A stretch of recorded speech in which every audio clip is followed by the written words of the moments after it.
साल 1998, तारीख 11 मई।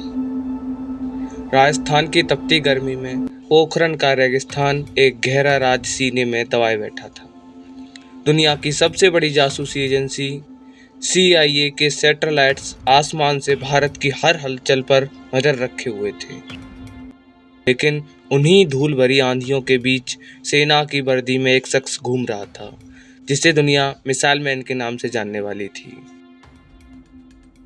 उस दिन जब जमीन फटी और आसमान गूंजा तो पूरी दुनिया को समझ आया कि हिंदुस्तान अब झुकने वाला नहीं है। लेकिन इस महाशक्ति बनने की कहानी उस धमाके से नहीं बल्कि बहुत पहले समंदर के किनारे बसी एक छोटी सी झोंपड़ी से शुरू हुई थी। ये एक कहानी है एक ऐसे बच्चे की जो सुबह सूरज उगने से पहले उठ जाता था, हाथ में अखबारों का बंडल लेकर गलियों में दौड़ता ताकि अपने पिता की मदद कर सके। नंगे पैर पसीने से तरबतर वो बच्चा जब आसमान में उड़ते पंछियों को देखता तो उसकी आंखों में एक अजीब सी चमक आ जाती थी। वो पक्षी नहीं बल्कि अपने सपनों की उड़ान देख रहा था। उसे नहीं पता था कि जिस अखबार को वो आज बेच रहा है, एक दिन उसी अखबार की हेडलाइन उसकी कामयाबी की गवाह बनेगी। वक्त गुजरा और वो बच्चा जवान हुआ। सपना था पायलट बनकर आसमान चीरने का, लेकिन वक्त की परीक्षा देखिए। हवाई सेना के इम्तिहान में वो 9वें नंबर पाया, जबकि सीटें सिर्फ 8 थी। सपना टूट चुका था लेकिन बोझिल था। वो हार मानकर ऋषिकेश की पहाड़ियों में चला गया, शायद ये सोचकर कि अब सब खत्म हो गया है। पर नियति को कुछ और ही मंजूर था। वहाँ एक साधु ने उनसे कहा था कि ईश्वर ने तुम्हारे लिए कुछ बहुत बड़ा सोचा है, और वो बड़ा था भारत को अंतरिक्ष और रक्षा के क्षेत्र में खड़ा करना। फिर शुरू हुआ संघर्षों का दौर।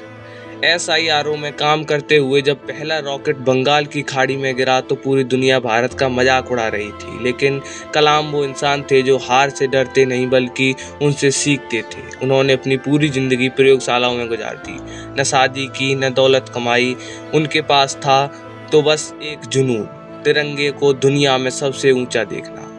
अग्नि पृथ्वी आकाश, एक एक कर उन्होंने भारत के तर्कस में वो तीर सजा दिए कि दुश्मन की रूह कांप उठी। जब वो राष्ट्रपति बने तो सत्ता का अहंकार उनके दरवाजे तक भी नहीं पहुंच सका। जिस भवन में बड़े बड़े राजा महाराजा ठहरते थे, वहां कलाम साहब अपनी 2 जोड़ी चप्पल और चंद किताबों के साथ दाखिल हुए। उन्होंने राष्ट्रपति भवन के दरवाजे आम जनता और खासकर बच्चों के लिए खोल दिए। वो अक्सर कहते थे, सपने वो नहीं जो आप सोते हुए देखते हैं, सपने वो हैं जो आपको सोने नहीं देते। और वाकई उन्होंने खुद को कभी सोने नहीं दिया। 27 जुलाई 2015 वो एक शिक्षक की तरह मंच पर खड़े थे। हजारों युवा उन्हें सुन रहे थे। अचानक उनकी आवाज थमी और वो गिर पड़े। जीते जी भी बच्चों को सिखा रहे थे और विदा भी उसी शान से हुए। आज डॉक्टर कलाम हमारे बीच नहीं है, लेकिन जब भी भारत का कोई रॉकेट आसमान का सीना चीरता हुआ ऊपर जाता है तो उसमें कलाम की धड़कन सुनाई देती है। वो एक साधारण इंसान थे जिन्होंने असाधारण काम किए।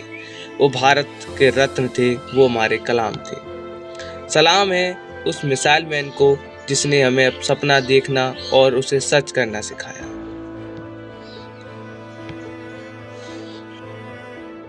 मिलते हैं आपसे जल्दी नेक्स्ट वीडियो में, तब तक के लिए जय हिंद जय भारत।